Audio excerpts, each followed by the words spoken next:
जिसकी गोद में 3 कंकाल पड़े थे। मूर्ति के कंकाल आर्यन की ओर बढ़े। गरिमा ने खुद को उनके सामने फेंक दिया। मूर्ति की आंखों से काला पानी बह निकला, जो गरिमा की ओर बढ़ने लगा। चिल्लाई, तेरे हिसाब से ज्यादा ताकतवर है मेरी ममता। गरिमा की चुनरी में खून के निशान थे। काली गुड़िया बंधी थी, जिसके हाथ में छोटा सा कागज था। देवी का प्रकोप या माँ का प्यार। गरिमा के पति का शव नदी किनारे मिला। गरिमा समझ गई, दूसरा बलिदान उसका बेटा होगा। आर्यन के माथे पर 3 नीले निशान उभर आए। 3 निशानों का मतलब, क्या यह 3 बलिदानों का संकेत है या 3 पीढ़ियों का श्राप? गरिमा का भविष्य, क्या वह और उसका बेटा सुरक्षित हैं या श्राप अभी भी उनका पीछा कर रहा है?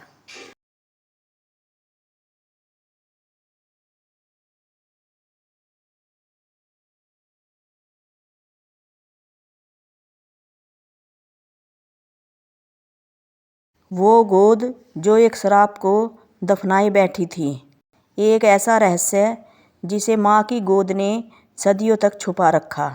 वो गांव जहाँ माएँ अपनी गोद से डरती थी। केदारनाथ की तलहटी में बसे गांव मार्तकुंड में एक अजीब परंपरा थी। यहाँ हर माँ अपने बच्चे को जन्म देते ही उसे 3 दिन तक गोद में नहीं लेती थी। कहा जाता था कि ऐसा न करने पर बच्चे की जान को गोद का भूत खा जाता था। पर 20 साल की गरिमा ने इस परंपरा को तोड़ दिया।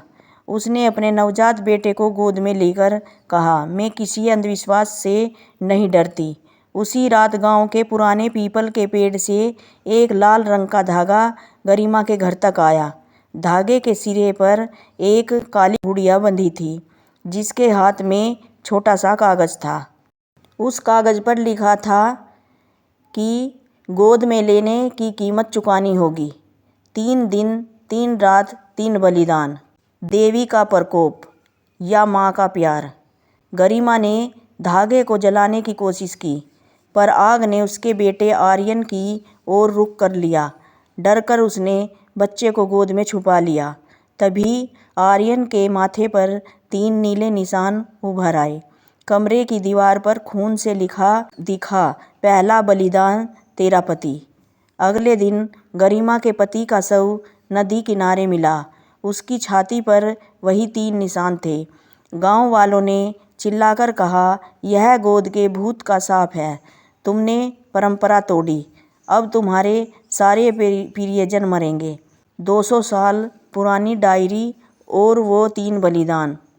गरिमा को गांव के मंदिर के तहखाने में एक जर्जर डायरी मिली। उसके आखिरी पन्ने पर लिखा था, सन 1823। जब पहली बार यह श्राप आया था। गांव की हर माँ को अपनी गोद से प्यार करने के लिए 3 दिन बलिदान देना पड़ा। मैंने अपने पति, बेटे और आँखों की रोशनी गंवाई, पर शर्त यह थी, यह राज कभी किसी को नहीं बताना। गरिमा समझ गई, दूसरा बलिदान उसका बेटा होगा। उसने आर्यन को गोद में लेकर पहाड़ों की ओर भागने का फैसला किया। पहाड़ों में छुपा वो मंदिर जहाँ जिंदा था श्राप। रात के अंधेरे में गरिमा एक टूटे हुए मंदिर में जा पहुंची।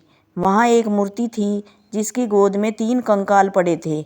मूर्ति के पैरों पर लिखा था, जिसने भी मेरी गोद को चुनौती दी, उसकी गोद उजाड़ दी गई। तभी आर्यन के निशान चमकने लगे। मूर्ति की आंखों से काला पानी बह निकला, जो गरिमा की ओर बढ़ने लगा। गरिमा ने आर्यन को अपनी साड़ी में लपेटा और चिल्लाई, तेरे हिसाब से ज्यादा ताकतवर है मेरी ममता। अनसुलझा अंत, क्या बच पाया बेटा? गरिमा ने मूर्ति को अपनी चुनरी से ढक दिया। अचानक मूर्ति के कंकाल आर्यन की ओर बढ़े। गरिमा ने खुद को उनके सामने फेंक दिया। एक जोरदार चमक के बाद सब कुछ शांत हो गया। सुबह हुई तो मंदिर गायब था। गरिमा की चुनरी में खून के निशान थे। आर्यन सुरक्षित था, पर उसकी गोद में वही 3 निशान अब गरिमा के शरीर पर थे। रहस्य आज भी जिंदा है। गायब मंदिर का रहस्य। गांव वाले कहते हैं कि मंदिर हर 50 साल बाद किसी न किसी माँ के सामने प्रकट होता है।